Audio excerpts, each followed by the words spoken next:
Welcome, everyone, to session 6 of our Bible study about the Passion, the week of the Passion story of Jesus. This is the final session, and today our topic is kind of the events of what we call the Garden of Gethsemane. And I want to start with a little bit about this that you may or may not realize. And that is that there's only 2 gospels that even mention the name Gethsemane. Actually, I'll ask, does anyone know what the name Gethsemane means? Carol.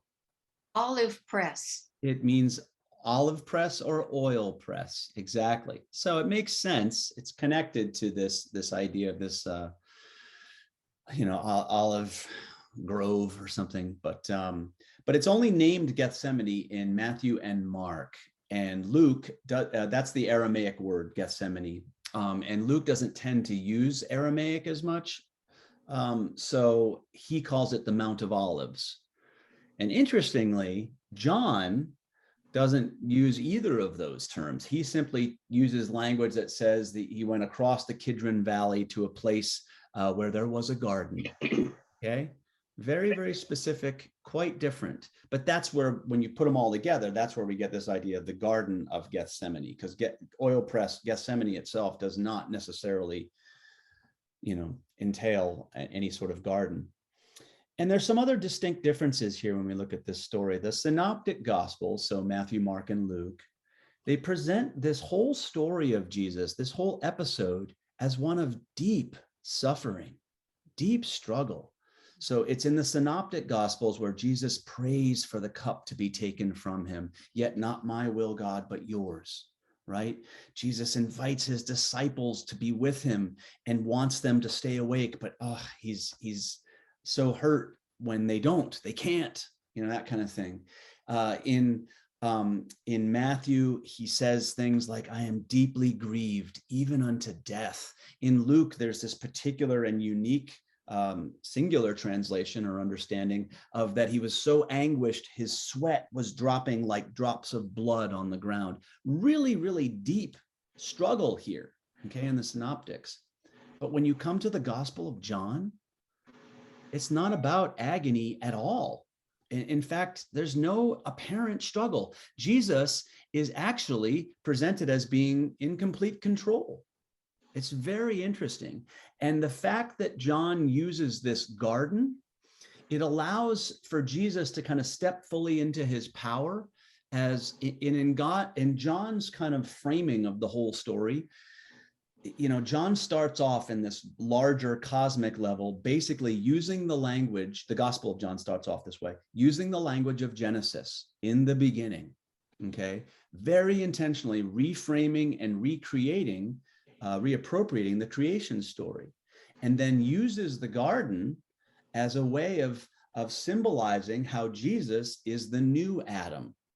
Okay, that's really where all this symbolism comes from, that's why garden is so important. So the garden in this case is one more chance for Jesus to manifest who he really is. And if you remember the Gospel of John, there are 7 instances throughout the gospel where Jesus, he has these I am discourses. I am the good shepherd. I am the bread of life. I am the way, the truth, and the light, that sort of thing. Jesus is constantly claiming that term. And here in the garden, in this scene in John, he responds 3 times just saying, I am he. Actually, the Greek is simply ego eimi, and that just simply means I am. So John is very clearly connecting Jesus in his naming and his claiming of his identity with the very name of God in Exodus.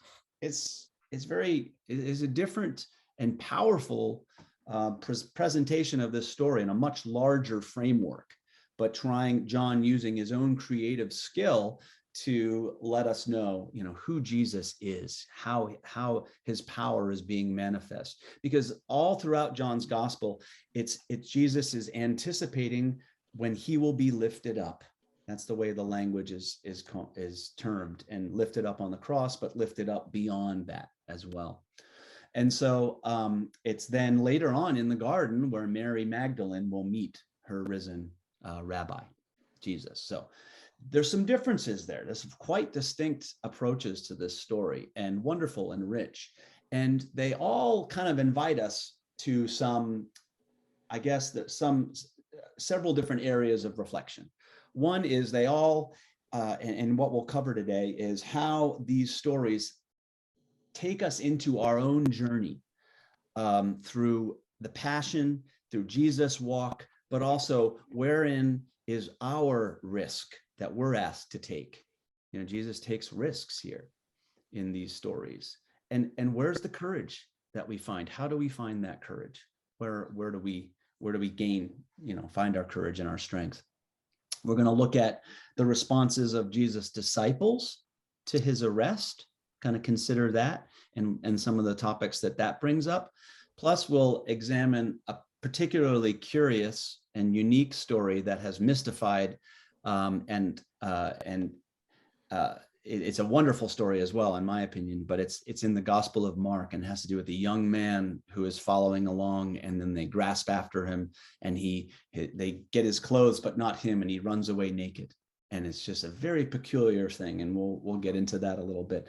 But in the end of it all, we'll sort of take this whole 6-week study we've done and just consider, how this dive that we've taken into the Passion story has maybe awakened or brought new insights for each one of us. And maybe it's even changed our perspectives on what the Passion of Jesus means. So that's what we'll be doing with today's class as we wrap up this course. And at this point, I'd love to, if there's any other questions or comments that you may have before we get into the readings. Marilyn, and then Bonnie. Well, I'm going to admit something, and I would only admit it to a group like this. Yesterday, when I was reading our assigned reading, all of a sudden I just started to cry. And I have never done that before, connected with crucifixion. I don't think. Maybe when I was a little girl I did. I don't remember. But I just felt so sad about it, and right that part of the story, and it just it was one indication to me of the kind of power that coming to Bible study with all of you has on me. I would end up responding like that. That is so beautiful, and I think you're right. That is what can happen when we move from these stories just impacting us here or in little snippets on Sunday, and we really dive into them and appreciate the fullness and the richness of them and the humanity of them as well, that it evokes that. I remember being in services at different times in my life around Easter week and reacting very similarly. And suddenly, I don't always react quite emotionally or, with there's a visceral, sadness, that sort of thing to these stories. But there's something so powerful when that does happen. No question. Bonnie, did you have something to say?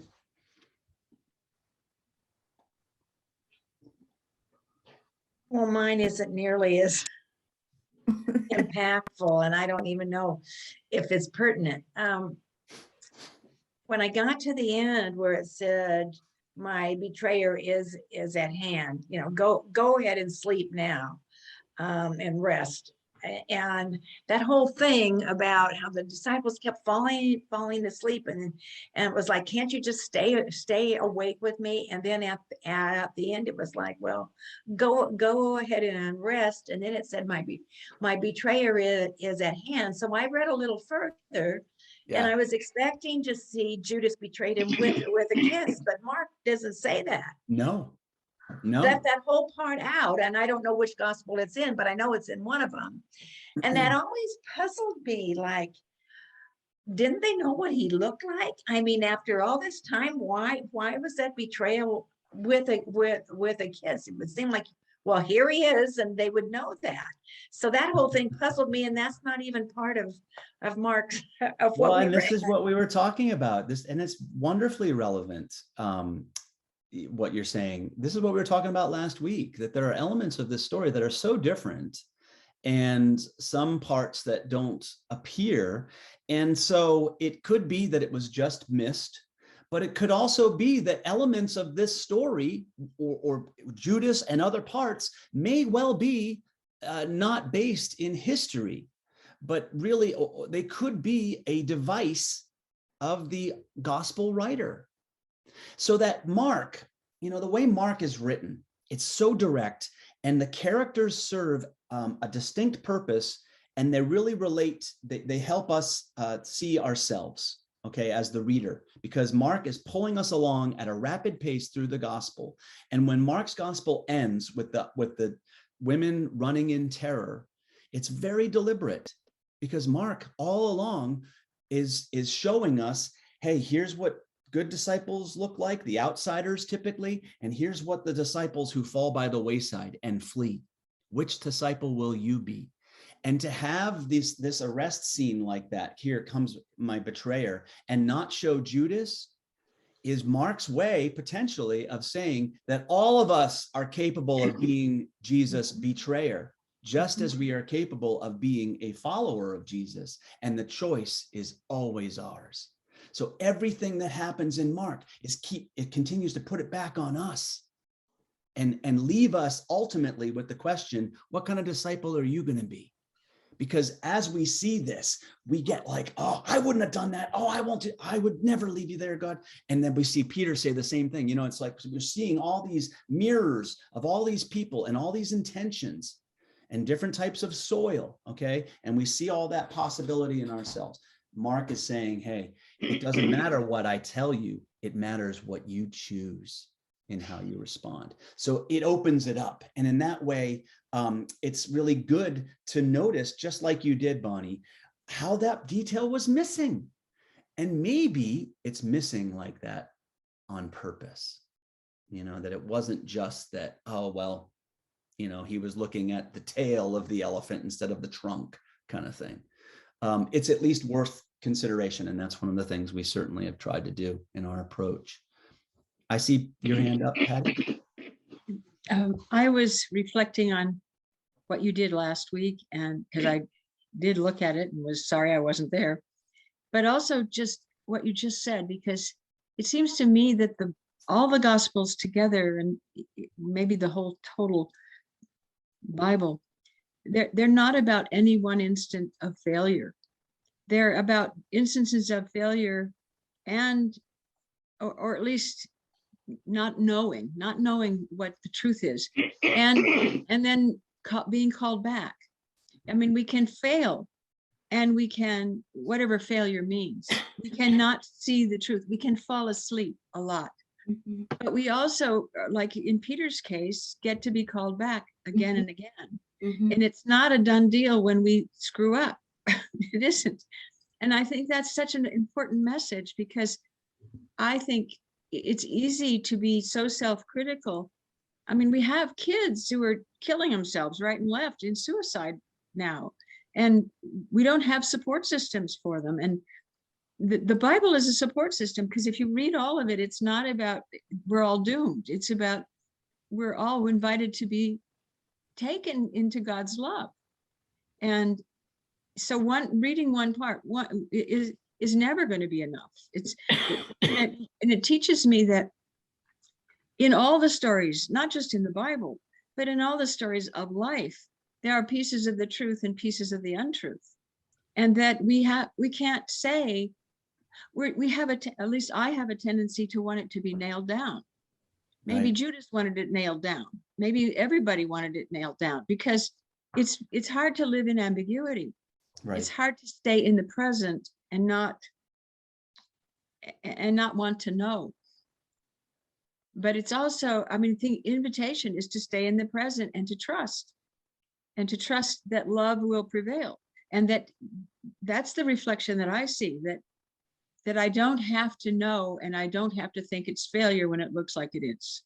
That's right. Because ultimately, these stories are not about the failure, they're about redemption. Yeah. And to really receive that messy, incredible, almost unnameable truth is to understand the meaning of the gospel. And too often, I think you're so right. Our approach to church, our approach to faith and being a disciple is much more sort of rigid. And we have this idea that, well, redemption is what Jesus did for us. And so because he redeemed us with his sacrifice, we need to be good little disciples. And if we're bad, we're failing Jesus. And that, on the face of it, the language, the words may not be wrong, untrue, but that type of meaning, I think, misses so much of the grace and the forgiveness and what redemption really, how it functions. Because all the disciples in every gospel fail repeatedly and just majestically.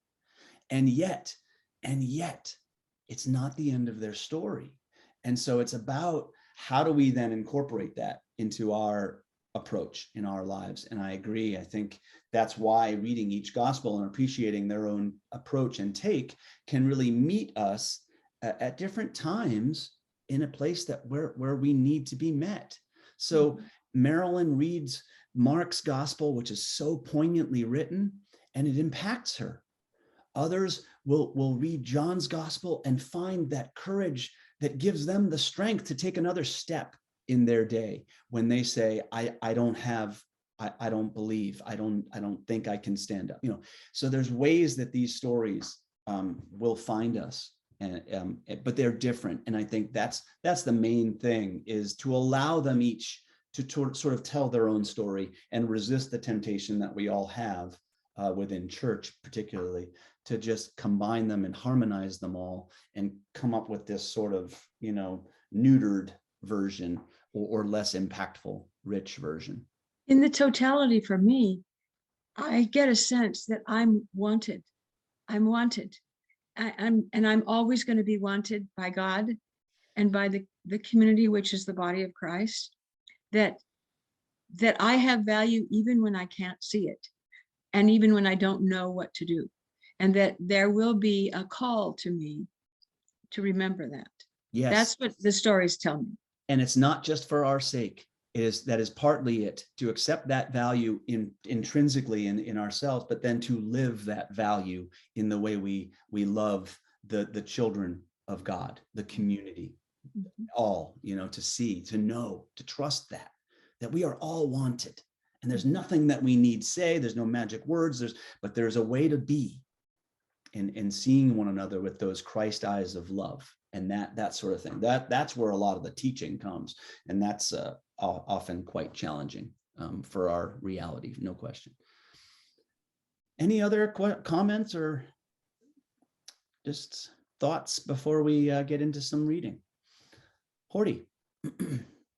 Thanks, Patty, because I really appreciate the ongoingness of ambiguity. And the sense of, how much more comfortable we would be if we nailed down anything, an argument, a politics, an economy, anything. But everything is, as we often say, messy and slippery, going either way, sliding in, sliding out of feeling wanted, loved, appreciated, accepted. So just some of your words just really vibrated for me. So it's hard to organize a religion or a politics or any group, an economy around such ambiguous ideas, isn't it? You can see where it's the struggle is. The churches that seem to, there's certain ways that's like it's black and white. When it's black and white, when we try to get it that way, it sure makes it look clear. And that there is a feeling of strength in that. But I think as we move through our faith lives and our experiences in church often teach us that it isn't so black and white, and that there is a deeper strength and a knowing that comes from the I don't know-ness of some of these stories, and that ongoing, as you say, ambiguity in parts that still leave us though with that deeper truth that we are still wanted and chosen, and there's, you know, that whole God loves us and there's nothing we can do about it. And that doesn't mean we do nothing. It means though that we take that and live lives infused with that and go and do likewise. You know, that's kind of what it means. But again, it's quite ambiguous as far as how that plays out. Okay. I would like 4 readers. I've decided to include each one of the gospel versions of this just because it's just, I find it to be interesting, even though you only read a couple, but that's okay. So I would like 4. Some of the readings are a little longer, so be ready, you know, if you got your pipes, or I can jump in and help if you're finding yourself getting hoarse and scratchy. But 4 people, 4 readers, if I could. Okay, Carol first, Horty second, Barbara third, and Patty fourth. Awesome. So as we come up to these readings, you will go in that order, please. All right. Can you see that? Mark 14, 32 to 52. They went to the place called Gethsemane, and he said to his disciples, "Sit here while I pray." He took with him Peter and James and John and began to be distressed and agitated. And he said to them, "I am deeply grieved, even to death. Remain here and keep awake." And going a little farther, he threw himself on the ground and prayed that, if it were possible, the hour might pass from him. He said, "Abba, Father, for you all things are possible. Remove this cup from me. Yet not what I want, but what you want." He came and found them sleeping, and he said to Peter, "Simon, are you asleep? Could you not keep awake 1 hour? Keep awake and pray that you may not come into the time of trial. The spirit indeed is willing, but the flesh is weak." And again he went away and prayed, saying the same words. And once more he came and found them sleeping, for their eyes were heavy, and they did not know what to say to him. He came a third time and said to them, "Are you still sleeping and taking your rest? Enough, the hour has come. The Son of Man is betrayed into the hands of sinners. Get up and let us be going. See, my betrayer is at hand." Immediately while he was still speaking, Judas, one of the 12, arrived, and with him there was a crowd with swords and clubs from the chief priests, the scribes, and the elders. Now the betrayer had given them a sign, saying, "The one I will kiss is the man. Arrest him and lead him away under guard." So when he came, he went up to him at once and said, "Rabbi," and kissed him. Then they laid hands on him and arrested him. But one of those who stood near drew his sword and struck the slave of the high priest, cutting off his ear. Then Jesus said to them, "Have you come out with swords and clubs to arrest me as though I were a bandit? Day after day I was with you in the temple teaching, and you did not arrest me. But let the scriptures be fulfilled." All of them deserted him and fled. A certain young man was following him, wearing nothing but a linen cloth. Can you move it up, Dan? Oh, sure. A certain man, linen cloth. They caught hold of him, but he left the linen cloth and ran off naked.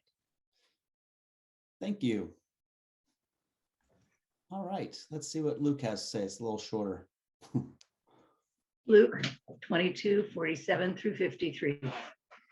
While he was speaking, suddenly a crowd came, and the one called Judas, one of the 12, was leading them.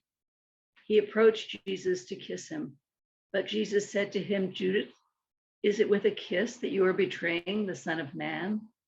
When those who were around him saw what was coming, they asked, "Lord, should we strike with the sword?" Then one of them struck the slave of the high priest and cut off his right ear. But Jesus said no more of this. and he touched his ear and healed him. Then Jesus said to the chief priests, the officers of the temple police, and the elders who had come for him, have you come out with swords and clubs as if I were a bandit? When I was with you day after day in the temple, you did not lay hands on me, but this is your hour and the power of darkness. Good stuff. Thank you. Matthew.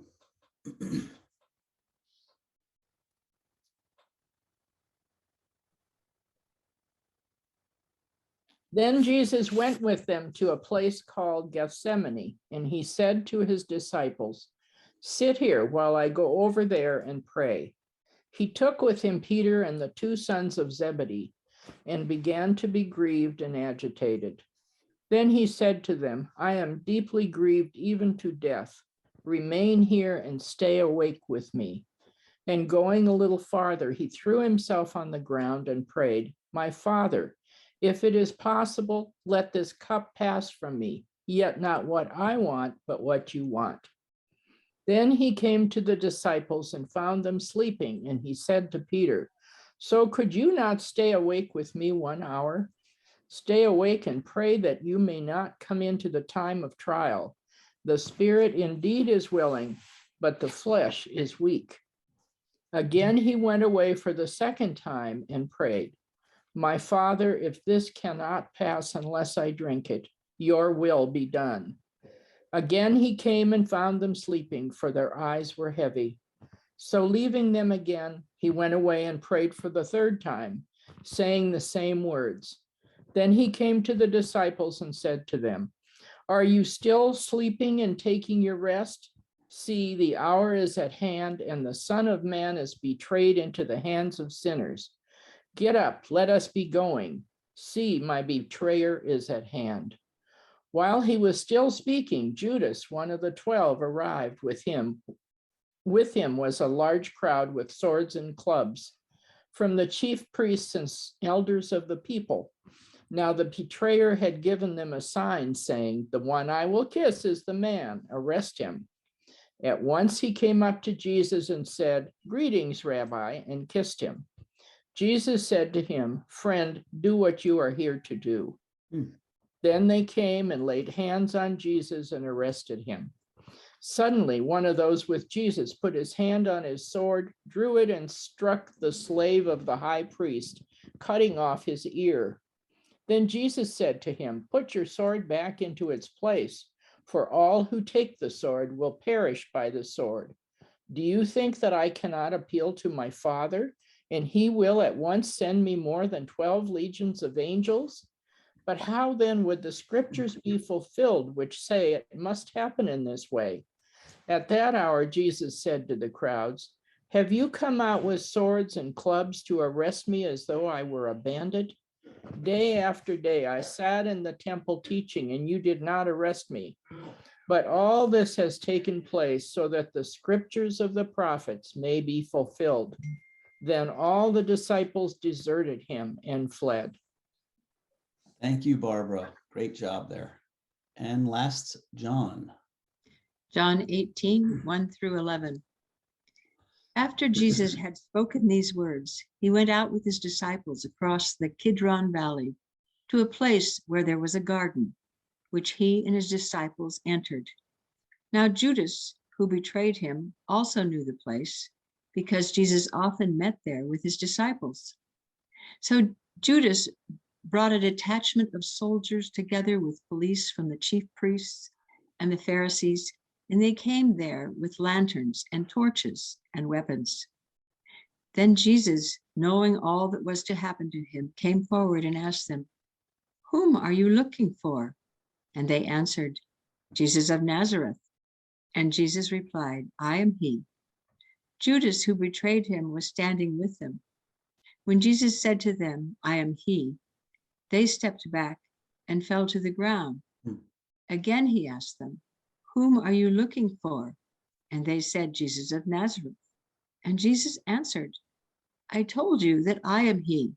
So if you are looking for me, let these men go." This was to fulfill the word that he had spoken.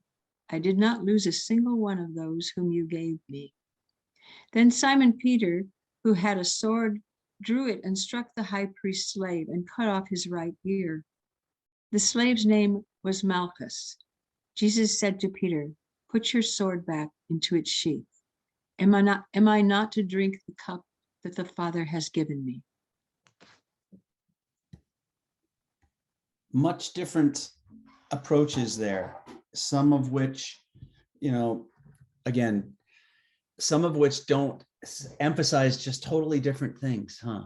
Any, before we get into some of the specific questions I had, anything kind of pop up to you that you noticed as we were reading those? Marcia?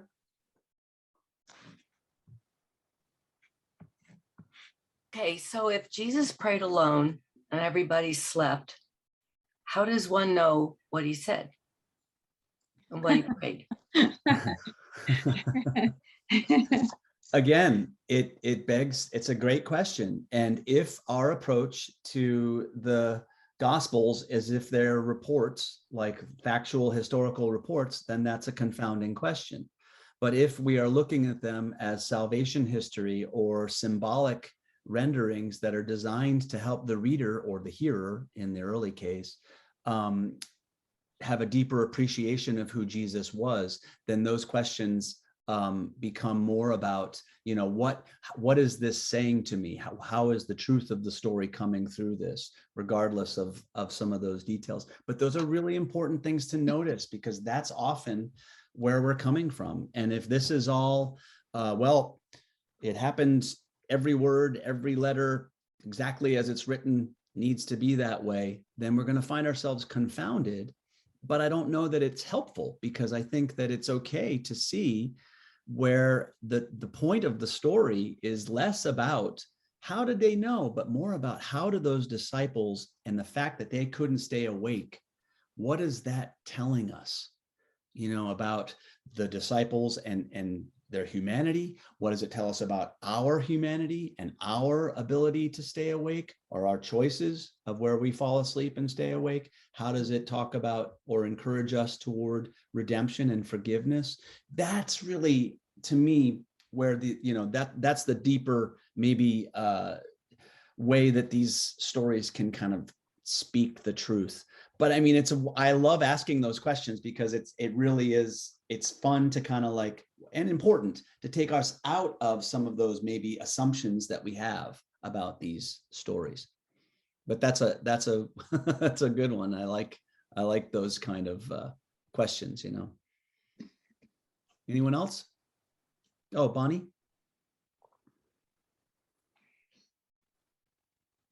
Well, I was obviously wrong, because Mark does talk about the kiss, and I don't know why I didn't see that, but others don't. And I never realized that Peter had cut off the ear of a slave. I always thought it was one of the soldiers for some reason. And Well, then in John thought it John, was, yeah. John names the slave, Mhm. So, and I don't know why. I guess all of us, if you see something happen and you talk to different people are going to have different viewpoints and what they feel is important, I guess. And it Well, seems but like that's what a lot of people say, but I would contend, and I would really encourage to resist that temptation that we have, as if these Gospels always represent four different people looking at the same elephant from different perspectives. I really think they are writing different stories to a different end. Some of them are looking to present Rome in a more positive light. Some of them are less concerned about that. Some of them emphasize how evil Judas is. Some of them, like Luke, say, hey, friend, come and do what you need to do. So is that just different perspectives, or is it just a different way of telling a story that's designed to have a different outcome or a different impact? It could be both. And that's why it's like, don't get locked into the fact that we've always been told by churches that, well, there are four different perspectives of the same thing. It's not necessarily that they're the same thing. They're using different sources and they have different intentions. And that's why, again, Mark ends so wonderfully at like a cliffhanger, but because the church kept saying, well, they're all having to say the same things, that's why they wrote that extra chapter and a half at the end of Mark, which to me completely devalues what the initial author intended. Right. So we can fall into that tendency to want to make it all work together. And I just say, you know what, let's let them be different and see what each one of them's trying to say. But still, what I love, Bonnie, is that you're noticing like, okay, look at how that is. And yeah, maybe Mark did mention it this way, but then what is the result and how does that play in? And why does it matter that Luke sort of has Jesus being so conciliatory towards Judas, whereas John presents Judas as such a, a different type of character? It's worth going into that and allowing them to be that way and kind of see what happens when we go into those questions. And that's what I hope we are doing, even today. Horty? Maybe with the invitation that Marilyn issued at the beginning, I was aware of the difference in response with me on a feeling basis with the reading of each of those. Yeah. And so that's painting with a slightly broader brush for me, not looking at the details, but looking at my emotional response, how I responded to each of the storytelling styles that each of the Gospels wrote in. Yeah, that's a big part of it, because our emotions are a part of what motivates response. And so each gospel is an argument that is intending to not just leave us, wanting to close the book and say, well, that was nice, but they're really asking us to say, all right, how does this change things? How does this change things for you and inside of you? And that's an open question. Jane? What struck me today hearing these was also the story, the portion about drawing the sword, and also that so many people evidently brought weapons and clubs.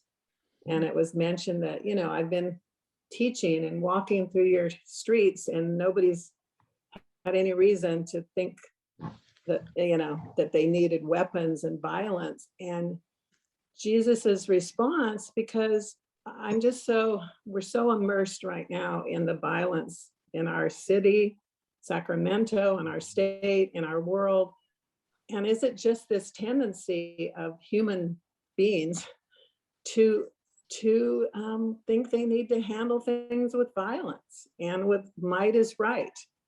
So I like Jesus' response, and it's a way for me to think about the way he wants us to handle ourselves. And yeah, we'll come to that. We'll come to that soon. But that question that it raises and the response and Jesus' reaction to it is something that Christians for centuries from the beginning have grappled with, and people of all faiths grapple with.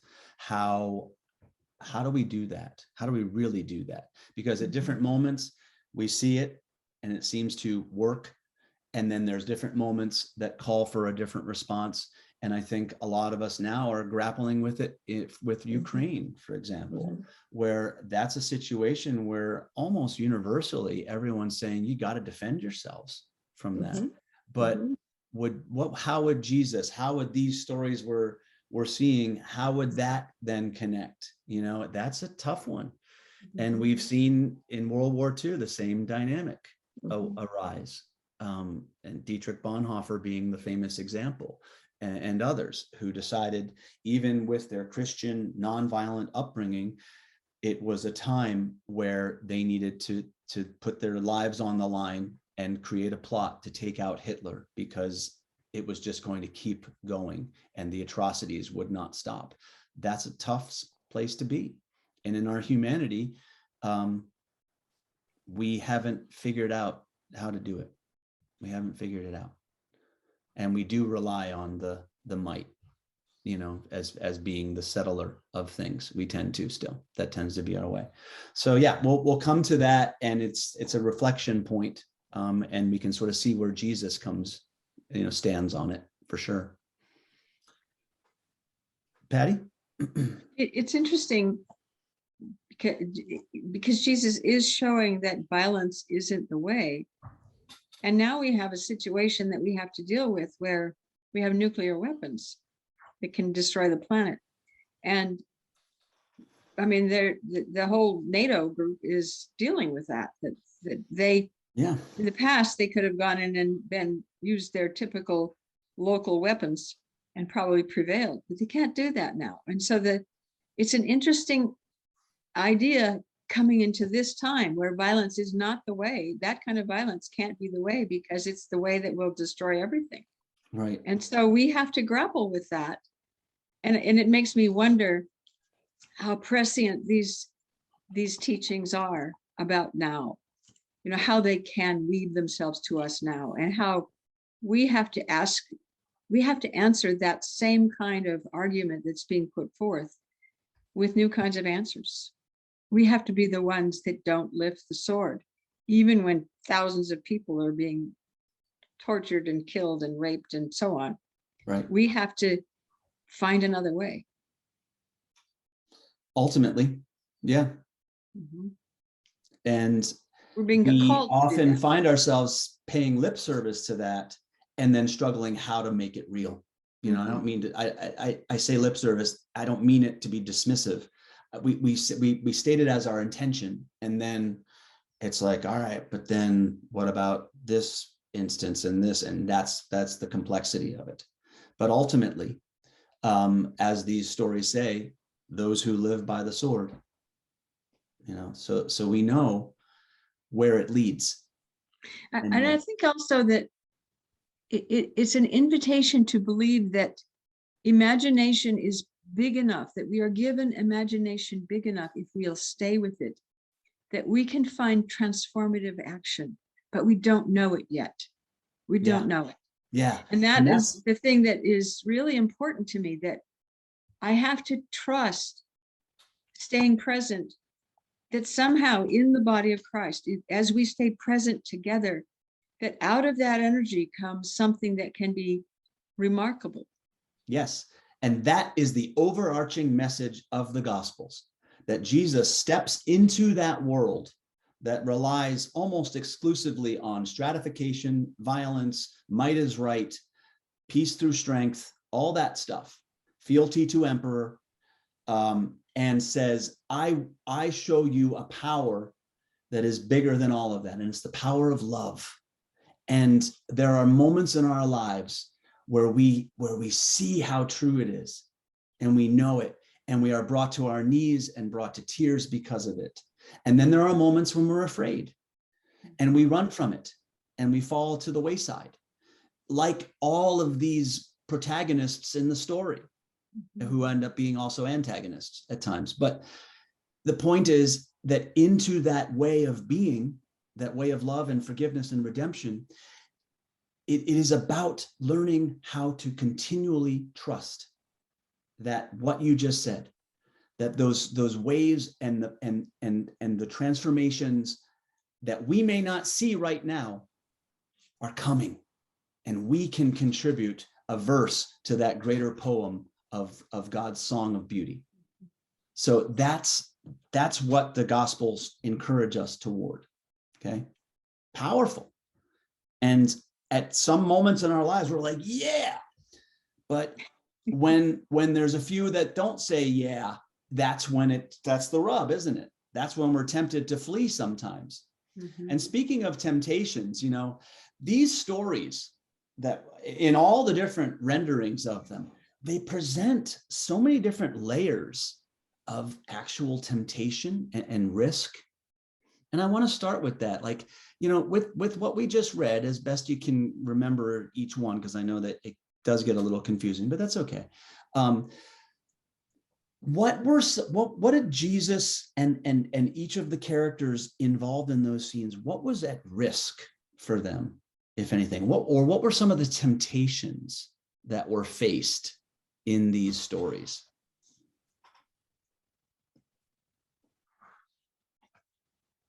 What was the temptation, say, that Jesus faced? Particularly in the synoptic versions there, because Jesus didn't face the same apparent temptations in John. But go ahead, Horty. There's the statement, I could call the archangels down here and save me in a heartbeat. Yes. And that's from Matthew. And that's a very important line. Again, that's not one of those that's like, well, he said it and the others didn't think it's, no, that picks up very directly on Matthew's very particular temptation in the wilderness story. Okay. Gospel of Mark just does like 1 or 2 verses. Jesus went out and was tempted by Satan and the angels waited on him. That's all Mark says. None of this, Satan comes and meets him on this and says, do this and I'll do it. And there's a 3-fold temptation. No, but in Matthew, that's how it happens. And Matthew has that one particular temptation where he invites, he gives Jesus, he offers that power of the world and Jesus refuses it. And the temptation that Jesus faces in this moment is that he could do that, but he chooses not to. That idea, that's what Matthew's talking about. This idea that he is this one who is born of God. He's got that power. Heck, even the stories tell us that his disciples came bearing arms. He could have asked them to do something military, like, violence. He could have asked them to do that. So that was partly what was at risk for Jesus, to go there like that. Okay. It was a risk for him to trust that his disciples could actually stay awake. So there's some of the risks. Patty? It really seems connected to the teaching in the washing of the feet, that we're here not to fight, but to serve, and we're here to love. And that the only way that we can really understand, to the extent that understanding, it's not cognitive, I think, that we have to get connected to the bodies as they all are us, that we are one and we serve one another. And that's how love happens. It doesn't happen by excluding others, by killing them. And so the sacrifice is to sacrifice our desire to control through violence. Yes. And to trust that love can really be the higher power, the stronger power. And But it has to be done in community. It has to be. It does. And that's what so much of what empowers fear and violence is when we otherize people, when we make them other. And Jesus is telling us that when you live in these ways, there is no other. We are all connected on that same vine. And that's a powerful perspective. And that then leaves no room for enemies. These are all our children of God. And yet our military, in order to function, we have to be able to take that instinct out of people and allow an othering, because otherwise we get it doesn't work. We get caught up in our shared humanity, then that risks the mission or risks the lives of those on our side. So we almost have to do that. And that's one of the things that violence and fear require, is to otherize people and pay attention to how that happens. You'll see it in the way people are named. You'll see it in the way we tend to feel about certain groups of people, all those stuff. It's one of the ways, though, that this continues. And Jesus invites us to say, no, don't look at others as others. There's no such thing as other. And in fact, the ones that you always thought were the outsiders, they're the ones who see and they understand. And it's the insiders who think they've got it that are the ones that are missing it. So let's just get rid of that designation. Stop getting in your own way and feeling so self-confident and, self-indulgent with the way you approach these things, and be humble and start with that servant heart. And that allows us to see each other the way Christ sees us. And then it's sort of that's what works against the violence, right? Because once you start seeing that way, how can you lift a finger against someone who you already love? It makes it much more difficult. How about this? What's at risk for God particularly in the synoptic gospel versions of this story? What's at risk for God?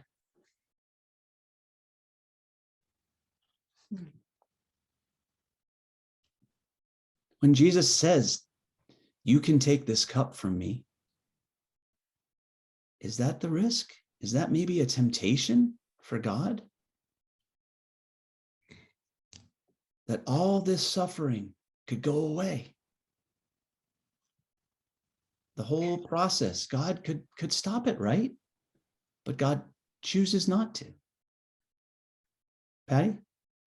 I think, I don't know if there is a risk for God. I think God's got it. God sees the whole picture.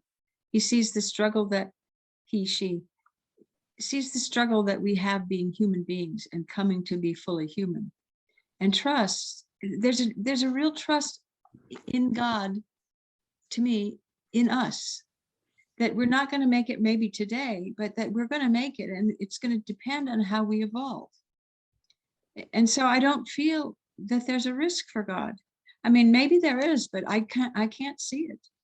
I just trust that God has faith in people, and people in some way over the long term will become more fully human. And that's what Christ said he was there for, to help us become more fully human. And that's a loving creation. And That's I do agree that God puts profound trust in people, but I'm moved by some of the imagery in the stories that really communicate almost a divine pathos, a divine sense of suffering with. That's so important. So that God may have that bigger sense of picture, but God is not removed from our struggle. And that is so important. It's such an important theological concept and a truth. And so in these stories, you'll see things like there were darkening clouds when the crucifixion was happening. And then that powerful tearing of the temple curtain. Now, we have all been told that what that means is, now that this has been accomplished, that now we have different and new access to God. And that's partly true. But we must not also miss the other truth that happens repeatedly throughout the scriptures. And that is, when someone is grieving, they tear their clothes. Mm-hmm. And that curtain that is torn in front of the Holy of Holies in these stories may well be also a rendering or a depiction of God's grief, mm-hmm. even with the profound trust that God has. And that, to me, is very poignant. And again, it's not that it's an either or. I just see that's something that's also part of the tradition, that rending of clothing to express grief. And God does grieve with us, and certainly suffers with Jesus. Do you think doesn't that's change it, doesn't say, I'm going to change things in much the same way Jesus doesn't. Do you think that's a risk? I mean, I think that's a necessity. It shows God's compassion. But it's not, I mean, I think about how we are as parents, and we grieve with our children when they're trying to get it. But we stay put with them. And I mean, I guess in human beings, there is a risk because we don't know. But I trust that God does know. Maybe he doesn't. Maybe he's evolving with us. And that's another idea. Well, I just think it's a risk to trust humanity to kind of be the ones that to go into a covenant with humanity is a risk for sure. He made us. Yeah, right. He made us. I keep thinking about that. Right. But also, as I like to say, Job, Colin, go back to that Job idea that God made, freedom and chaos as well. And so it wasn't something that was set, everything set in a certain order that all plays out in a very predictable way. So there, yeah. And I agree that some might say, yeah, I don't think there is a risk there, but maybe there is room, and I do think it's an important concept that there is an element of actual risk to that it isn't just a fait accompli, that we are partners with God, and God is relying on us in ways that are similar and different than how we rely on God. But there's a mutuality there, and a necessity, a need for each other. but it's still a risk. It's not a given, because too often if it's a given, then we'll just sit back and wait for God to do it. That's not how it works, or at least that's not how it works in the gospel stories. Jane. So as you were talking about this risk and God's risk and risk with humanity, what about Jesus's humanity? He was anguished, he was torn, he was trying to get away from the pain and the ultimate outcome in it he grappled with that. What if Jesus's humanity, his human ego, would have made a different choice and said to his disciples, let's fight to the end? And it would have been this bloody battle and there would have been no crucifixion. The whole premise, or the whole Jesus story of him being God and human, it could have turned out different in the end. He could have chosen to save his humanity, as we do sometimes. We edge ego. I think of it as edging God out. We sometimes, our ego wins over our spiritual, divine, authentic self. Yes. So it's a powerful, yes, I love that reflection. And that's what, I mentioned that movie, the Katsantzakis movie from the 80s, The Last Temptation of Christ, it plays out something along what you just said, that Jesus on the cross has this fleeting moment and it's this dream. And that's what the movie is, a lot of it is about, this idea that what if he did save himself?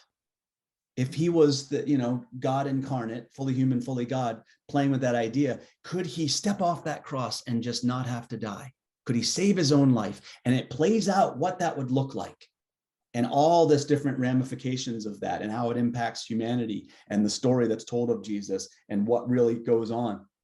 And in the end, after all that is played out, Jesus chooses to give his life and stay on the cross. So powerful. Look, it's speculative. It's creative. It's kind of, it really goes into a deep place. But I think these types of things it's worthy to do that sometimes, because it deepens our whole appreciation of what these stories are trying to get at, and keeps opening us to this new walk, new appreciation of the of how messy, how ambiguous, the risks that the disciples had in this story are many too.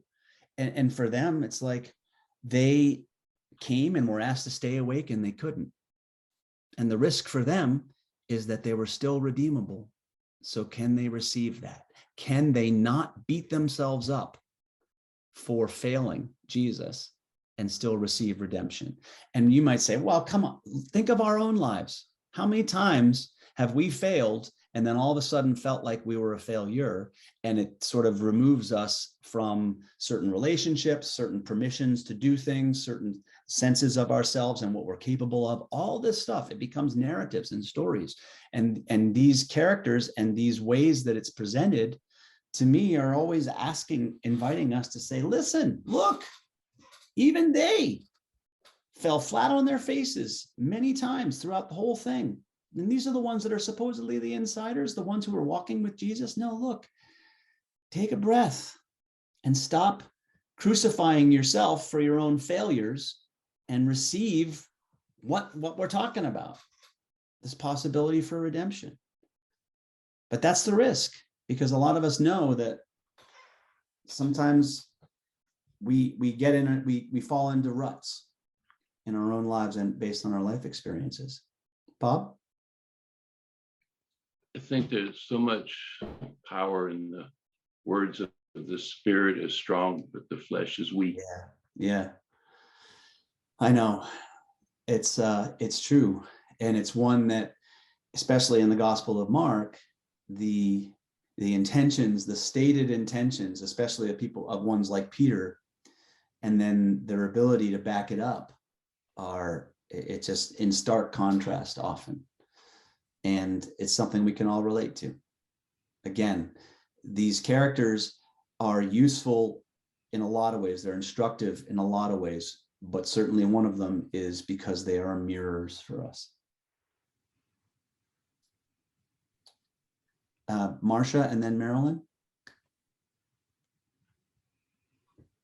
Speaking of sleeping, what was the big deal about, I mean, Jesus goes off to pray and wrestle, and it's kind of an alone thing. What was the big deal about keeping awake? Yeah. And the only thing I can think of is that he wasn't really speaking to them, but we all walk around sleeping. Amen. That being conscious of remembering who we are and aware. But was it that, or was there something else to that? I think you're onto it personally. I do think that the idea of staying awake, of keep awake, is a theme that's repeated throughout the Gospel of Mark, throughout each of the Gospels in their own way. And it has to do with staying awake to who you are, whose you are, what your deeper purposes are, what being a human being looks like and requires, what being a follower of Christ looks like and requires. See, all these things require staying awake, because when we fall asleep, yeah, it's a metaphor for when we go back to those places of fear, of slumber, of going inside of ourselves, that sort of thing, not being present, not being with. And part of the call of following Jesus is to stay with him.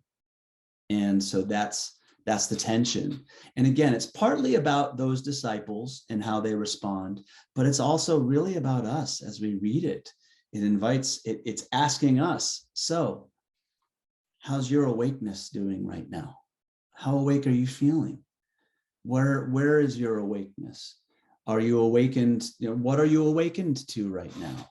And staying with that, and not, resisting the temptation to go to those easy places of slumber and zombiness and that sort of thing. That is not so easy to avoid these days, because staying awake is hard. Staying awake is hard. Marilyn? Yes, I just wanted to share while we're talking, having this conversation about all the stories and how they're relevant to us and everything.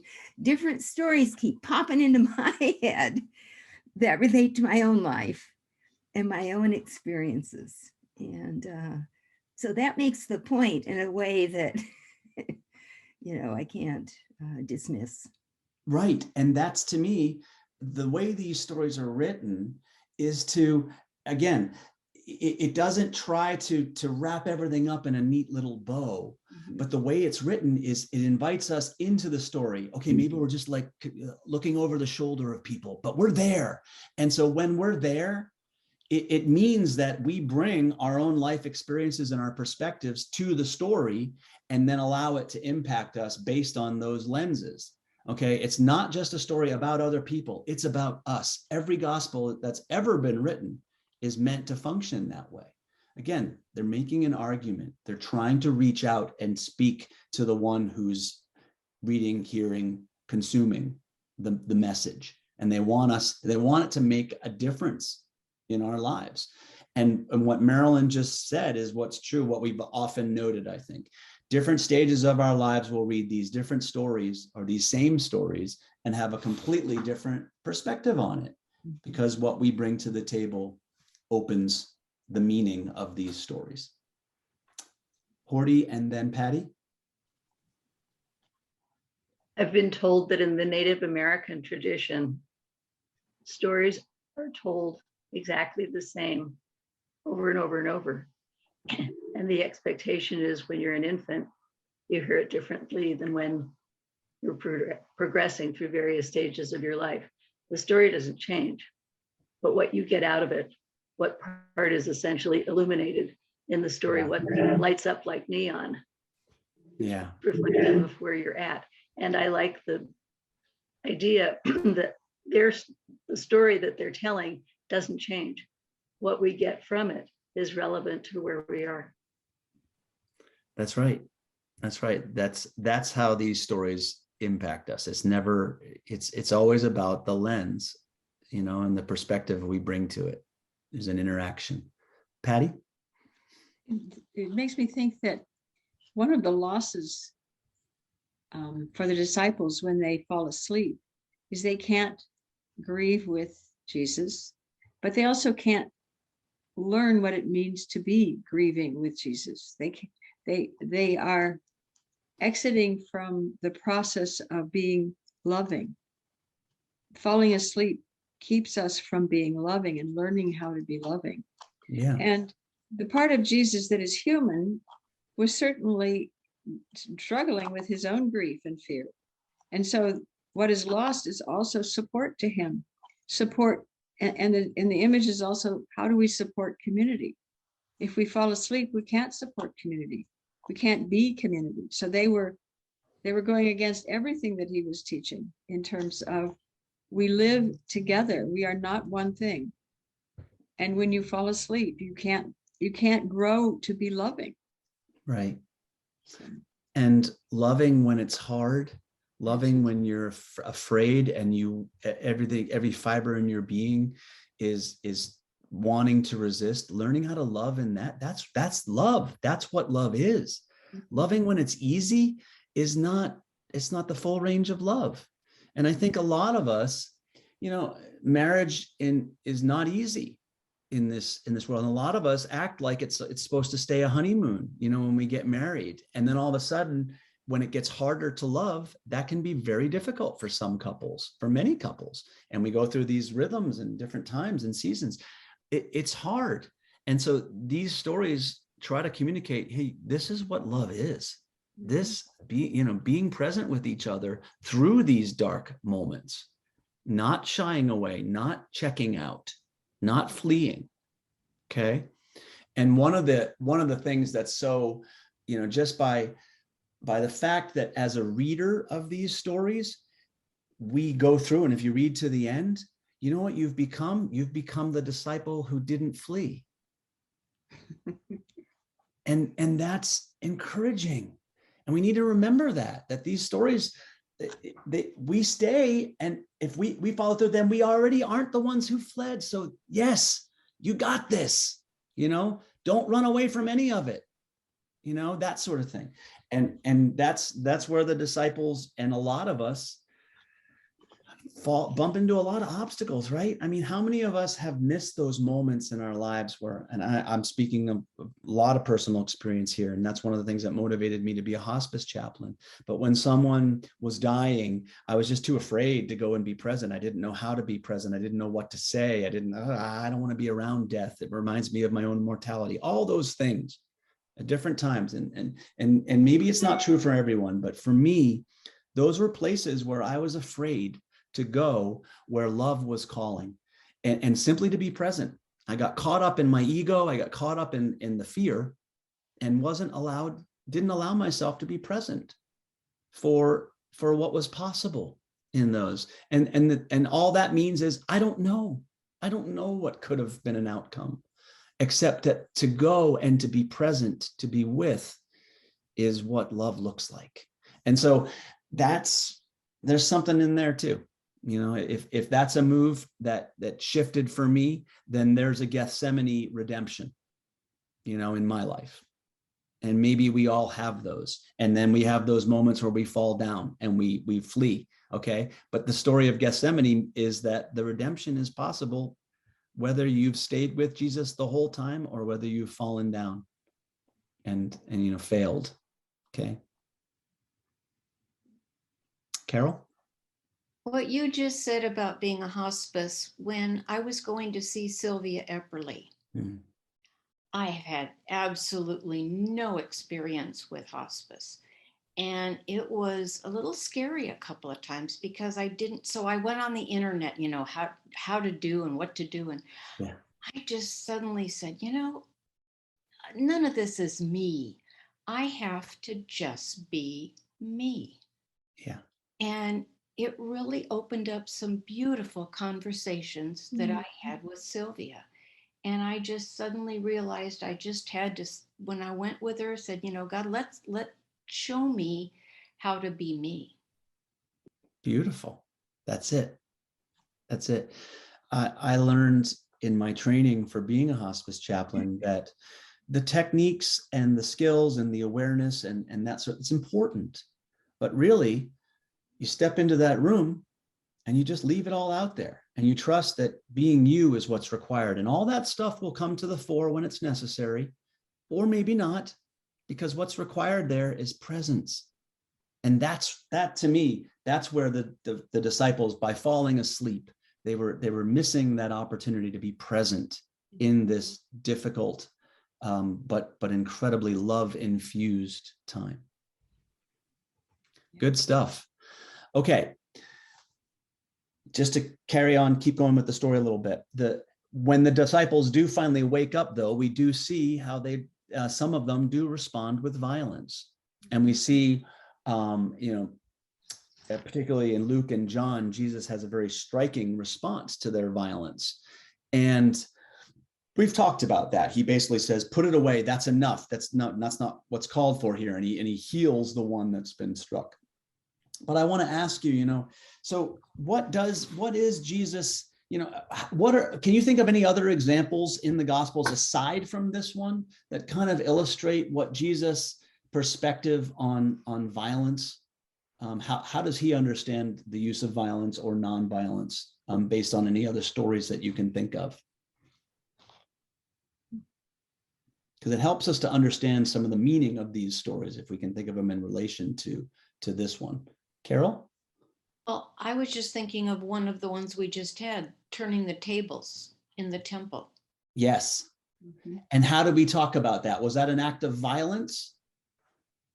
It was awakening. Hey, yes, it was a wake-up call, right? Exactly. There's a difference. He wasn't doing it to hurt someone, but he wanted to wake people up. And that's how you wake people up sometimes. Yeah, that's about staying awake, right? Horty? Just to carry that on further, which came up for me, Carol, when you said that, was he focused his action on an inanimate object. It was not violence against any part of humanity. It was using something else to do the awakening. It was not about violating anybody as a person. That's so important, Horty. Exactly. Jesus, in the other examples, he's always about how do we uphold human dignity, both on the part of the one maybe doing the lashing out or the striking out and the one receiving. How do we preserve humanity in these interactions? And that's what maybe someone was going to say, but the whole turning the other cheek story. That's how we meet violence, okay? You don't just turn the other cheek because you want someone to beat you up. No, it's that if you remember, the act of turning the cheek is to offer the other cheek.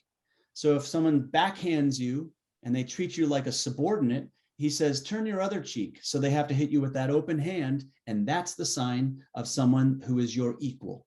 So how do you uphold mutual humanity and dignity? You respond that way. Okay, it's not just masochism. It's about asserting power in the face of, force.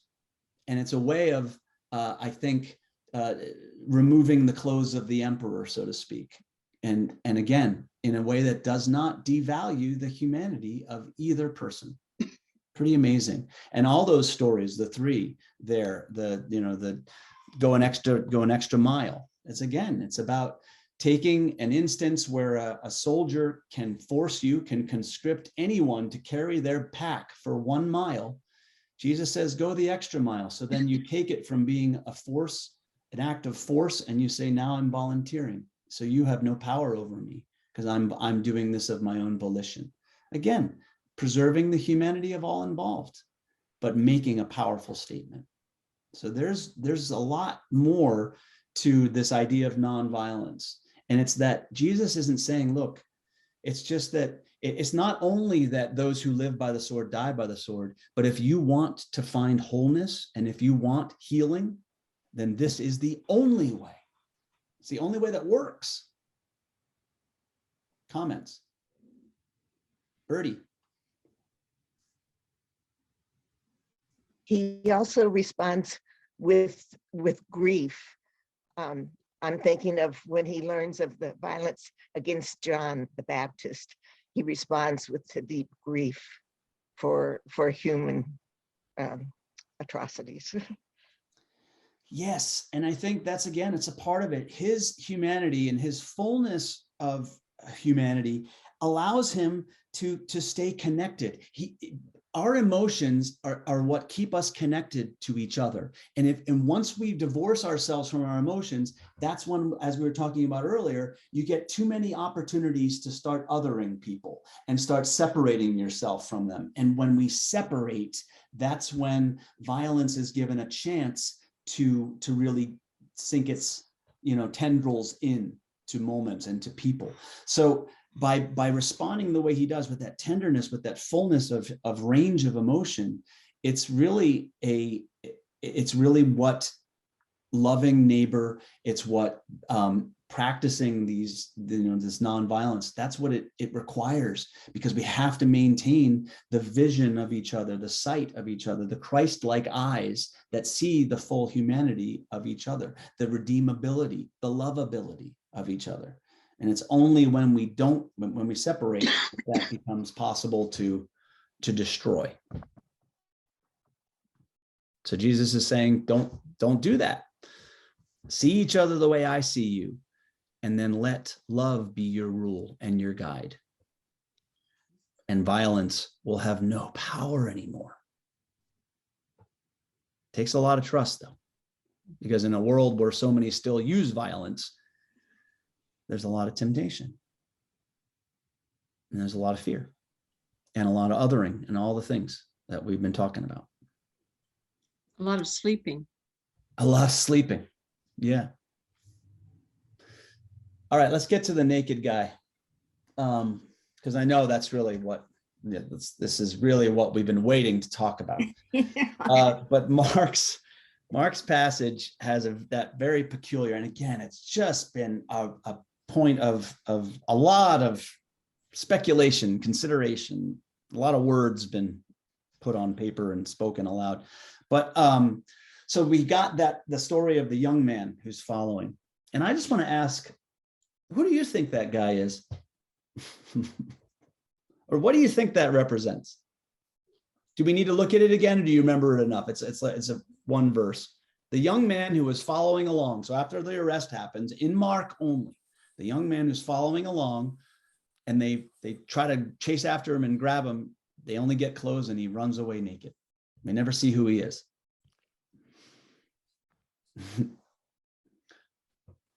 Steve. I think in a way it represents his flock. Interesting.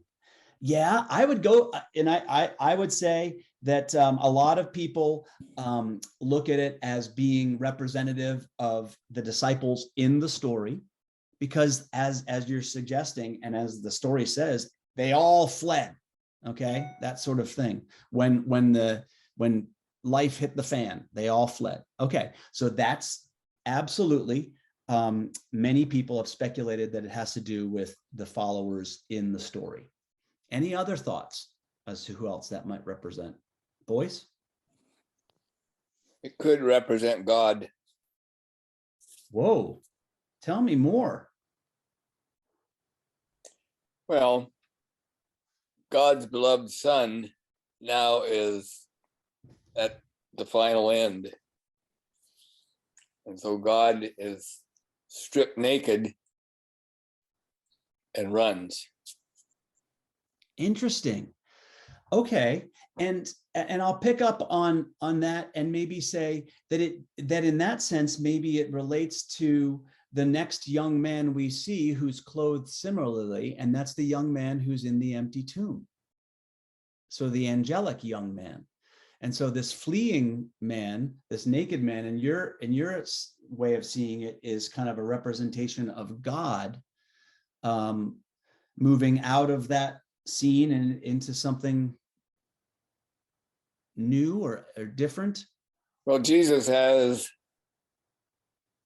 done what Jesus needed to do. And that was to be taken in, and then the final chapter is coming. So God now is saying Jesus did what he needed to do to show resurrection. Okay. And so that young man is that God, or is that us, that we've been laid bare, then laid naked, that everything's been opened and we're as vulnerable as it gets right now, and that it's not over, but is that God leaving the building, running away like that, the young man? Well, he said he can now leave Jesus be Jesus and continue on. Okay. He's not in control. Interesting. Great. I love it. This is wonderful. Peter. Interesting. He's always reminded me of Adam. And in this case, Adam is unleashed to realize his full potential. Yep. Yeah, that's powerful, because Adam is, based on the story, Adam is not a name. It means human, So yeah, in that sense, maybe it's this idea that this young man fleeing is free, and free to choose still. And yet in the context, it's sort of like, is he running from? Is he running to? Where is he going? Why? What is it? How is it connecting? But all of these are wonderful, because this is the type of speculation that scholars have done and theologians have done for years. Oh, they've connected this to the story of Joseph in Genesis, when Joseph flees Potiphar's wife, or Potiphar, I think. Yeah, when the wife tries to seduce him. And Potiphar's wife tries to seduce him, and he's like, no, and he runs away, and she grabs his cloak and he runs away naked. Though there's not, like, some of those images connect, but it doesn't all lay flat. Some people have said, oh, well, he represents, kind of like the way Alfred Hitchcock put himself into a lot of his movies. Maybe that's Mark, showing his own, response, or the where that Mark is writing himself in for some reason. Again, I don't necessarily think that it all lies flat, but any other thoughts on who this could be? Horty? One of my favorite lines comes from a movie, and it's about the Fabulous Marigold Hotel or something. You may all be aware of that movie. And there's a young Indian man that's being quite reprimanded by a very firm, elderly British woman. No, this is not all right. No, this is not all right. No, this is not all right. She's complaining. Yeah. And the young man says, everything works out in the end. If it has not worked out, it's not the end. And the naked young man, to me, feels like being stripped naked, and it has not yet worked out because it's not the end. Yeah. And that's kind of, I find that at least connections to that to be so insightful too. And that is that some people have seen this young man as a proxy for each one of us as we receive Mark's gospel. And that at this stage, kind of like what Boyce was saying, it's all been laid bare. And it is what appears to be the worst. And as a reader, we're watching it happen, and all we can do is witness. We can stay awake, but we can't change it. And we may want to, and that might lead us to cry. It might lead us to be rageful, if not for Jesus dying, maybe for those ways some of his disciples just didn't help. Whatever, it invites us into those places of how would we respond? Because the truth is, we too are deserters, we're naked, we're fearful, we embody all the qualities that the disciples had, regardless of whether we're enraged at them. Heck, the fact that we might get enraged at them in the context of the story is often a symbol that we have those qualities in ourselves. That's how it works. So in a sense, this character who we never see, we never really get to know who runs, is kind of like all of us, but he's a transition in this story at its nadir, at what seems like the end, and yet it's not. And what he represents is that we're stepping into this mystery, and it's a step-by-step process to the cross right now. And part of what's asked of us as followers and of lovers, of full humans, is to stay present step by step with this really difficult walk through suffering, struggle, crucifixion, all of it. Because, as Horty just said, the end of the story is not that. The end of the story is resurrection. The end of the story is empty tomb. It's open-ended. It's possibility.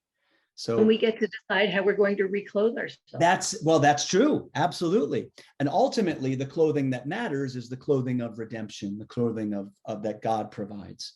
But yes, how we clothe ourselves, how we continue this walk. What kind of disciple will we be? Boys? There was another story, unless we read this story before, that also it seemed like a guy took off his clothes and ran away naked. And I can't remember who wrote that or what gospel that was in, or even remember the story, but are these two connected in some way and written by the same author about somebody running away naked? I can't remember, but it was not that long ago that there was a naked guy that took off all his clothes and ran away, and we talked about it. I remember. Well, I'm not sure. I'm not remembering that. Aside from Mark, I'm not remembering a particular story. Or if it's, I don't know if it's a gospel story you're talking about, if there's someone else. Again, that was Joseph did that in Genesis, but yeah, I'm not recalling another. Well, maybe it's the same story. It may well be. It may well be. Yeah, because we did Mark last year, and so maybe we would have covered this too, but just not necessarily in the same context of comparing the stories, of the Gethsemane scene. But yeah, I think it might be the same. Friends, go ahead, Barbara. Well, I'm taken by Boyce's decision that this is God. But so thinking about that, I'm thinking, yes, I think this is all of us running away, but it's also the loss of divine providence over Jesus and his ministry that suddenly at this point disappears and doesn't come back till the resurrection. And that's sort of what I'm seeing. Yeah, and that's one of those that people grapple with, where is God when the suffering is happening? And, I think that some people, say that kind of like as you are just indicating that God is not present. But I like to think that there's a lot of indications that, again, God is still somehow with Jesus. And maybe the whole, where he's on the cross and saying, my God, why have you forsaken me? That sort of bears what you're talking about, or bears witness to that. And yet that's Psalm 22. And that whole Psalm is one that starts with that sense of forsakenness on the part of the person saying it, but then arrives at a place of hope, of feeling connected to God. And so it's playing with that tension of when we are going through these types of times, where is God? And I think that's a tough one, because in my own heart, I feel like there's never a time when God is absent. We may perceive that, but God's still there somehow. So I guess I look for that in these stories of where still God is showing up, even when it feels like God is gone. And yet the whole theme of God being absent is a profound theme throughout the scriptures, particularly in the Psalms. And that is, we need to be able to express that, that's real, that sense that God isn't there, So it's at least a tension. And I agree with you, Barbara, and I appreciate, I'm thankful for Boyce bringing it up, because I hadn't actually thought of it as being a proxy or some expression of God being set loose like that. And I didn't mean it as a negative, God is absent, rather than you finish a project and you can go, okay, I'm done with that. Now on to the next. That God saw Jesus was following through and he was on his way to what his final meaning was. Yeah. Well, I think certainly in Luke and in John, there is that sense of mission accomplished, that Jesus is living into something, and his reaction to the people around him is quite different than, say, Mark and Matthew, who really set it up to be that a lot of this stuff was because people continued to make choices that really deeply impacted Jesus' ability to continue his ministry in this life and in this world. So that's some of the tensions that the Gospels play with, for sure. So as we've kind of like worked our way through this story, and you can continue bringing up comments related to what we've just talked about, but I also want to kind of move us into that place of beginning to consider wrap up thoughts. And I just want us to put out there too, as another reflection point, is there something new that you feel like you have learned in this class as it relates to the passion, Jesus' passion? And do you feel a new sense of challenge or even empowerment as to how your ability to take risks for the sake of God's way, of Jesus' way in this world? Anything you can speak on that?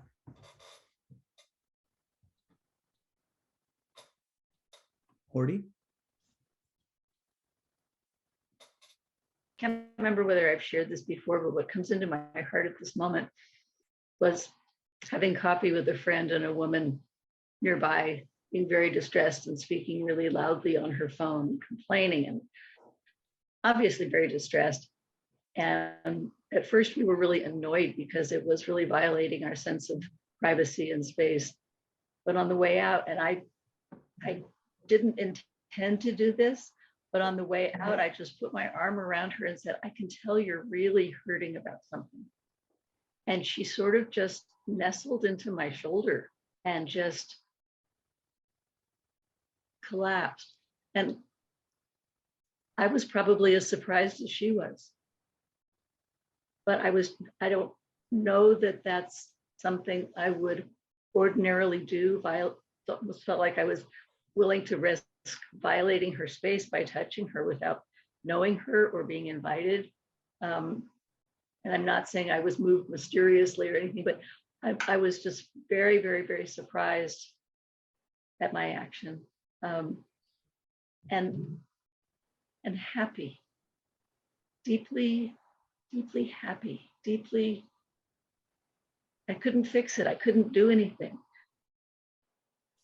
But I gave what I could, which was just reaching out. Yeah, that's a big one for this whole passion, I think. Leaning into pain with love, leaning into the messy places where we really don't feel like we can stop it or change it, and still showing up with love, with clarity of intention to love, not to, force by way of control or will outcomes, but to show up with love as a way to lean into the winds of fear or even of violence. Now, do we feel empowered to do that? That's a question that goes on and on, because today, maybe yes, tomorrow, maybe no. And either way, we are no less welcomed into the fold. It's part of the message here.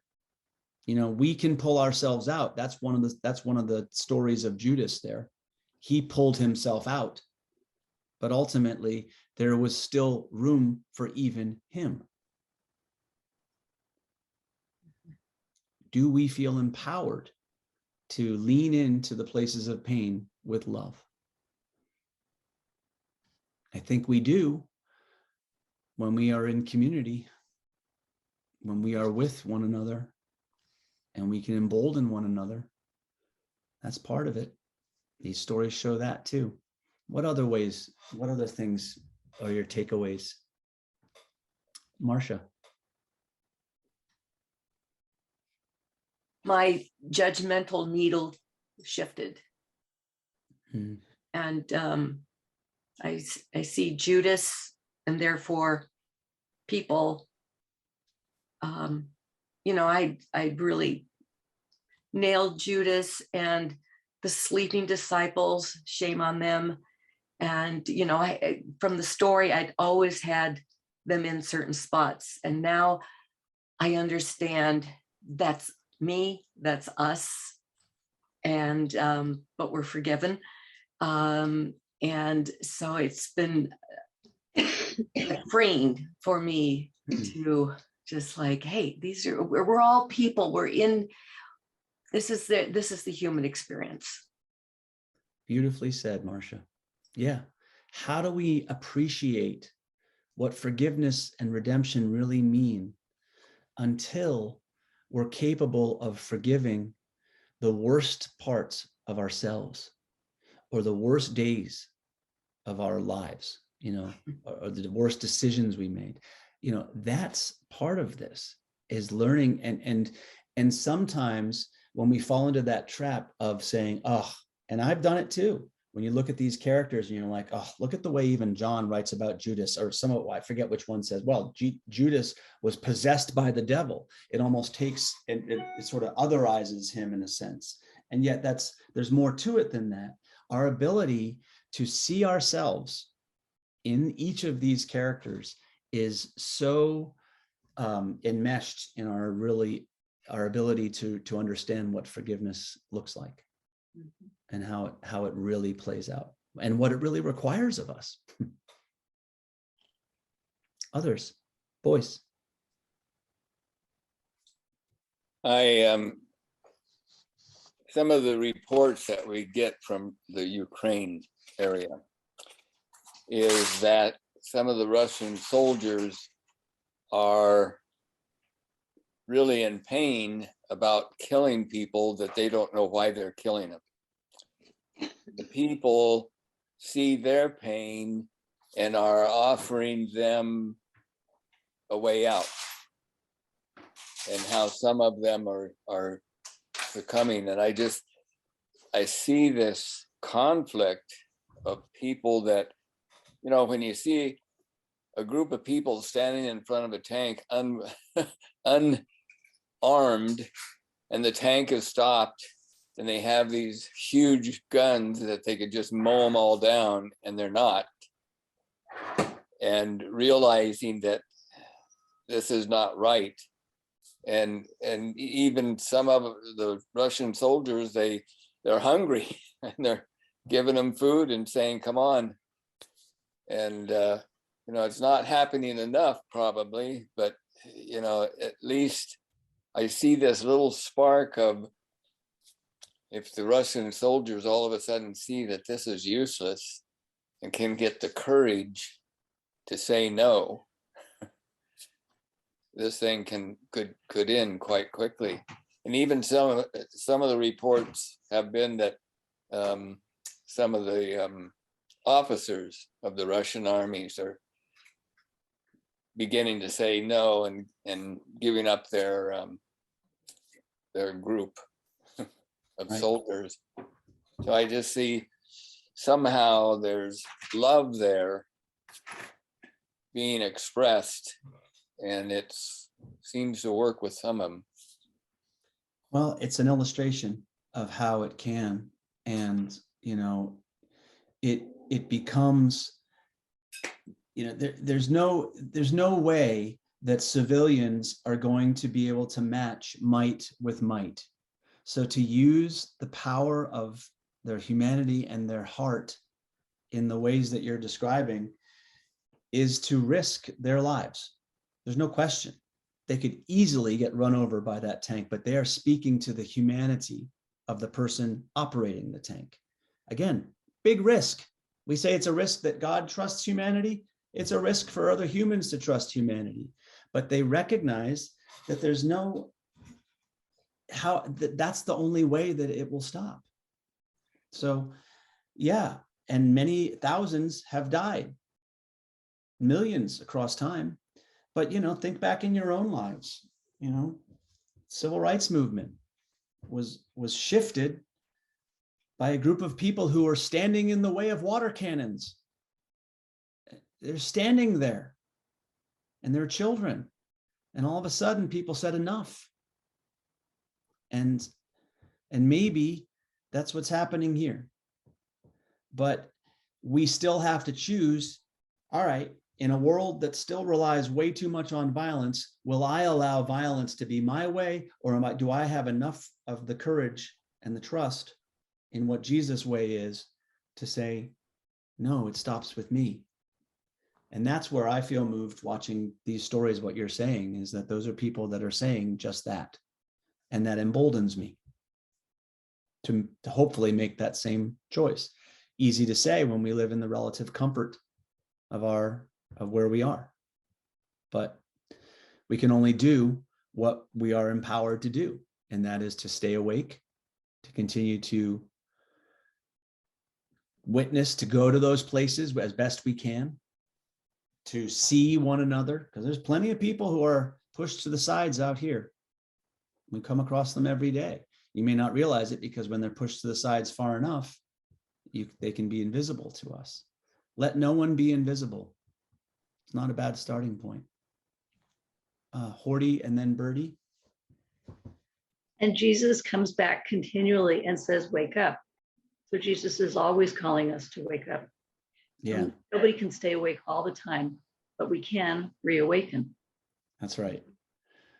Yeah, even the best monks, the meditators always say, gosh, after 40 years of mindfulness training, it's so hard to really stay mindful. And they often talk about how you get glimpses, and that's it. But somehow that's enough. And it gives us the sustenance to keep going. And that's what these gospels do. They and give us enough to is keep that not going. really the story of resurrection? Yes, That it's that is the story of resurrection. That our hope or love to succeed continually is available to resurrect in us. Love cannot be killed. Love cannot die. Birdie? Yes, I hope I can express what is on my heart, because the backdrop of Ukraine has been with us throughout this study. And there's two things that have really come to mind for me. And one is the book of Job, which you mentioned. And the lessons we learned when we studied that was that God, of course, is only good, but he does allow evil in this world. However, he sets limits on that evil. And that's what I've been praying for, are his limits. In Job, he told the devil he could not kill Job. That was the limit he put. And so I pray that he's putting limits on Ukraine, that they will not use nuclear power, that they will not use chemical or biological warfare, that perhaps their president will be spared. I pray for God's limits to hold. And then the other thing that's come to mind so much to me is the Holocaust. And I believe that God set limits on the Holocaust so that there were survivors that would be able to tell their stories. And I believe was able to work his will to create the nation of Israel. I think we would not have an Israel today without having gone through the Holocaust. Nations would have come together and said, we will this land, without having been that Holocaust that they went through. And so I pray that somehow God's will is done in Ukraine, that he's got some big picture in his mind that he wants to work through and work out. And I pray that that will come quickly. It is always, thank you, Bertie. It is always difficult for us to assess what the mind and will and heart and ability of God is in these types of moments. But what the scriptures always tell us is that it is never about waiting for God to do it all. You know, just like last week with Ezekiel, God said, prophesy. And only when Ezekiel prophesied, then God went into motion too. And then God said, do it again. Keep working.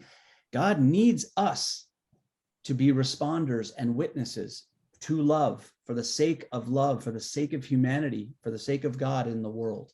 So while we pray and we trust in what you're talking about in sort of the providence of God, that sense of maybe limits or following the ways of God as best as possible. The truth is, we know that the world doesn't always operate that way. And so our choice is always, will we stay rooted in that in the face of all this?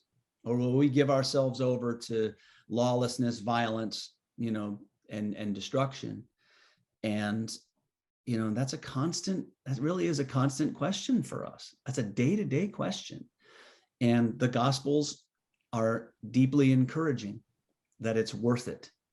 Be on the side of Jesus, be on the side of love in the face of tragedy and violence and struggle. And redemption and resurrection are there. I don't think God caused the Holocaust. Oh, no, that's not what I meant. I do, and I used don't mean to say that. I don't mean to say it, but I do think that there was ways that God could be seen working in and through it. I don't think, you know, it's a much bigger conversation about something like that. Oh, yes. But I resonate with, you know, kind of what you were trying to say there. You know, with the ability for us to see God in these awful places and to find hope. And we don't see it in the moment. You know, it's when you look back on it, you can see God's purpose working. Yes, and that's often the case for sure. Any other kind of wrap up or closing comments? I know it's a longer closing class today, almost 2 hours now, but you know, this sometimes happens when we're trying to wrap up something so rich.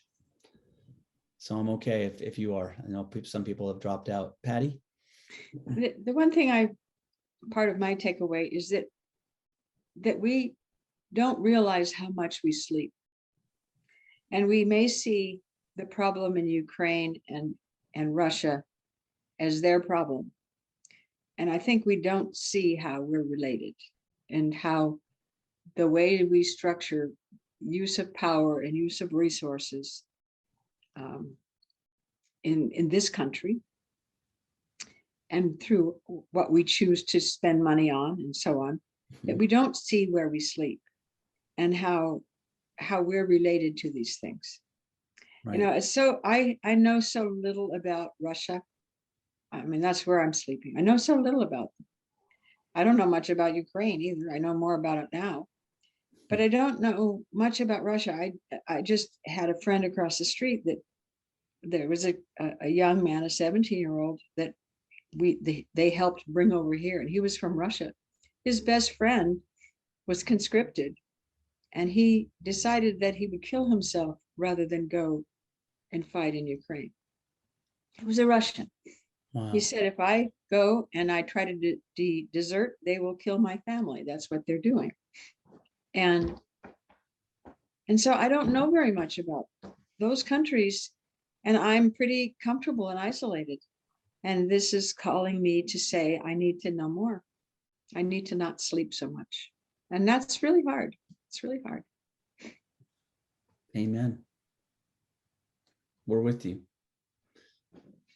Marilyn? Yeah, I have a story that has just really been right in the forefront of my mind. And I thought I would wait until the end to express it so that anybody who really needs to go can go. And I will tell the story fast, I promise. But I think that I understand better what was going on based on this class. And I'd just like to share it. And it's about my grandson Kyle, who is something like 6'5" or 6'6" and weighs well over 200 pounds and played football for Cal Poly for a couple of years until he no longer was big enough to stay safe. And he just was supposed to eat and eat and eat and eat and eat to get bigger. Finally, the coach just said, it's not happening. I think you should leave the team. But if you still want to kind of hang out with us, that's fine. Well, Kyle, when he first started playing, he was a center right at the front line, and he felt like he hurt a member of the other team. And he just felt terrible about it. He really didn't want to be in a position of hurting other people. And a bunch of people, including his grandfather, you can figure out how the grandfather and I are related. Anyway, including his grandfather said, oh, you got to stop feeling that way. This is football. You got to just, focus on what you're supposed to do and which team you're on and everything. So Kyle worked real hard to do that for a year and a half. But when the coach told him that he needed to leave, he hadn't gained enough weight, Kyle just left. And we all wondered, how is he going to feel no longer playing football? So I asked him the next time I saw him, I said, Kyle, how are you feeling now that you're not playing football anymore? He said, Grandma, I wake up happy every day because he's no longer in that position of maybe hurting somebody. And that so warmed my heart. But somehow for me, that kind of relates to some of the things we've been talking about. Sure. Thank you, Marilyn. Yeah. In those places where we feel that we have harmed, these stories ask us to reflect on what doing no harm looks like. But more than that, how then do we become healers in this world? And that's where Jesus is taking it next level. And all these steps and stages are important steps along the path, but ultimately he's inviting us to go all the way, go all the way with him. And again, we're all on different parts of the path, and it's sort of, staying on that path is the key, one way or another. And as many of you have said, it's communities like a Bible study or a church or a family group or wherever it is that we can kind of step into, as Carol said at the beginning, just being ourselves, really. And it's partly being ourselves, and really it's mostly learning how to be ourselves, because that's what it is. A lot of us realize when we step into a place where we can finally be vulnerable, we realize, oh my gosh, I've been wearing so many different masks and cloaks that are hiding me. And if we can find those places where we have permission to be less clothed, maybe completely naked with others, and remove the things that block seeing ourselves for who we really are, when we can do that and we can start to see others for who they really are and love them for that, that's when the revolution is happening. That's when the resurrection, that's when those old bones come alive again. That's Yeah, what and we should actually, hear there's one about. more teeny little piece Yeah. to the story. He is very musical. He can sit down on my grand piano and figure out how to play Rachmaninoff's Prelude in C sharp minor from ear. And so he has this other real talent, and he now has started a jazz group. And I mean, he's on a different path, and it's a path where he can bring good things to people Yeah, rather than taking the chance of hurting somebody. beautiful, beautiful. I love that. Thank you, Marilyn. Thank you. You're welcome. I love it too. Horty? Throughout this study, we've continually been invited to question our own assumptions and even to question the assumptions of scholars. And we've been invited to remain messy and accepting of that, and yet continually re-invited to the purpose of the idea of resurrection in ourselves in any given moment. Mhm. Yes. Yes. And that's when it takes it from being that one-time historical event to something that gives our lives an opportunity for a new breath, a new possibility every single day. And yeah, that's it. Sometimes every single breath. Every single breath. Yeah, that's it. This is what we're Because this is what God we're is on always, about. God is always as near as our next breath. Mhm. Well, thank you all for sharing so much of your breath and your spirit with me, with each other. This closes our this particular session. After Easter, I've been looking at some possibilities for the upcoming class, and I'm considering those right now. I'm looking at Isaiah, but Isaiah is such a big book, so I'll have to see how to do this. But stay tuned, more to come on that. But in the meantime, I wish you all just a wonderful Easter week. I hope it's inspiring to you. I hope what this class did will lend itself to your individual and collective walks through this Passion Week. And until we see each other again, be in the peace of Christ. Love you all. Thank And you. safe, Thank you, safe everyone. journey. Thank Safe you. journey, Dan. Take care all. Bye-bye.